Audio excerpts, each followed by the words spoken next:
Bonjour, bienvenue sur Radio Jossor. Avec nous, le professeur Tosi, membre du conseil d'administration de l'ECEP. Bonjour. Bonjour. Donc, vous, en tant que membre du conseil d'administration, ce programme-là, qu'est-ce que vous pouvez en dire? Enfin, L'éco-citoyenne des études politiques est une expérience qui a démarré en mars 2013 dans le cadre de la dynamique enclenchée par la Constitution marocaine de 2011 et qui a positionné la société civile comme partenaire important de l'État et comme un acteur, disons, éminent dans le champ politique marocain. Elle vient à partir d'un diagnostic sur la faiblesse des ressources humaines dans le champ politique et sur la nécessité d'assurer une formation à ces jeunes qui veulent s'adonner à l'activité politique. Donc il s'agit d'abord de crédibiliser l'action politique.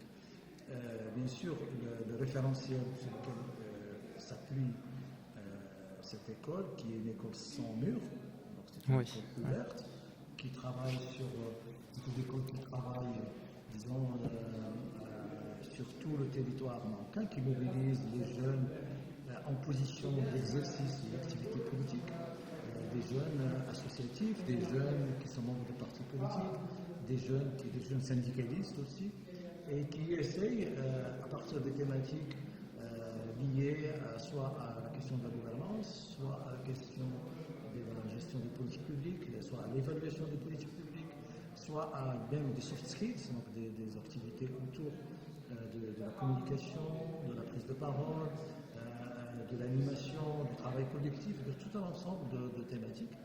Le projet lui-même est appuyé fortement par le Conseil de l'Europe, qui est dans le cadre d'un programme Sud-Sud, donc gouvernance dans la zone du Sud, au niveau du Sud.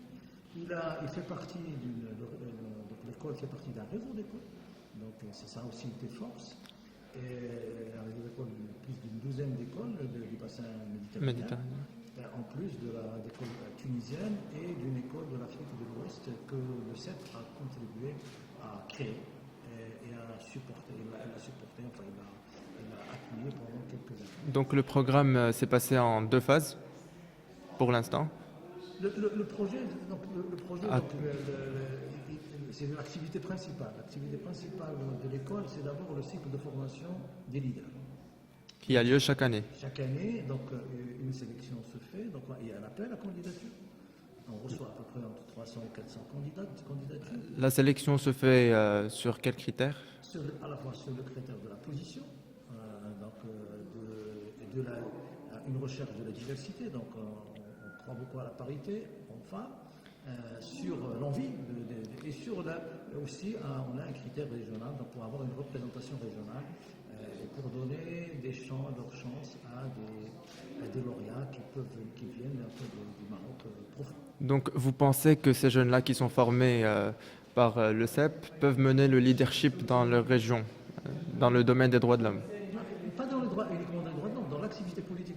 Dans l'activité politique. Donc, bien sûr, c'est un dispositif de formation de leaders politiques, ou de futurs leaders politiques, même si, qui capitalise un peu à partir de leur propre expérience et qui vient la conforter avec une mobilisation de documents théoriques, de discussions, de professeurs de haut niveau qui viennent souvent bénévolement assurer cette formation. Du Maroc et d'Europe? Il y a des formateurs à la fois marocains et des formateurs étrangers. Chaque promotion, en moyenne, passe au moins quelques semaines à l'étranger. Donc, soit elle est invitée par le Conseil de l'Europe, soit elle assiste à des séminaires ou des cycles de formation qui sont dispensés par d'autres écoles partenaires. Et parmi les écoles partenaires, laquelle est en contact direct ou constant avec le CEP?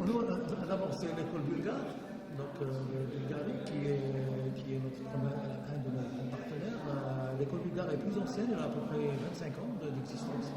Elle a été créée pour accompagner un peu le passage des blocs de l'Est vers l'ouverture de la transition démocratique.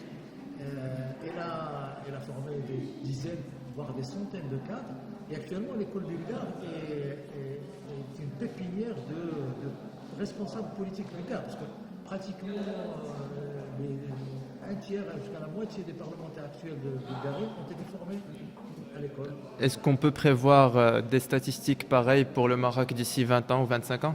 Oui, bien sûr. Là, on est à 250 sur le cycle normal, parce qu'en plus du cycle normal, il y a des cycles spécifiques, soit dédiés aux journalistes, soit dédiés aux élus déjà en activité. Donc, on organise des séminaires de formation pour les élus régionaux, des élus locaux, et aussi des séminaires de formation dédiés aux journalistes qui veulent faire le suivi un peu de l'activité politique. D'accord. Et quelle sera la prochaine étape du programme? Alors, ces journées qui sont ce qu'on appelle, c'est une académie des alumni, donc des anciens lauréats de l'école, donc c'est à peu près, là on est en présence d'une centaine de personnes, sur 250, dans des jours de Eid, c'est important pour nous, et avec eux, et avec les formateurs, avec les membres aussi du collectif qui porte l'école, parce que le collectif qui porte l'école est constitué de 200 associations de la société civile, eh bien, on va essayer de définir un peu notre stratégie pour les prochaines années. Pour l'instant, elle n'est pas encore précise. Non, on va la définir, en concertation avec les jeunes formés, parce que c'est eux, parmi eux d'ailleurs, on a déjà des futurs formateurs qui vont commencer à travailler avec eux. D'accord. Merci beaucoup, Monsieur Tozi. De rien,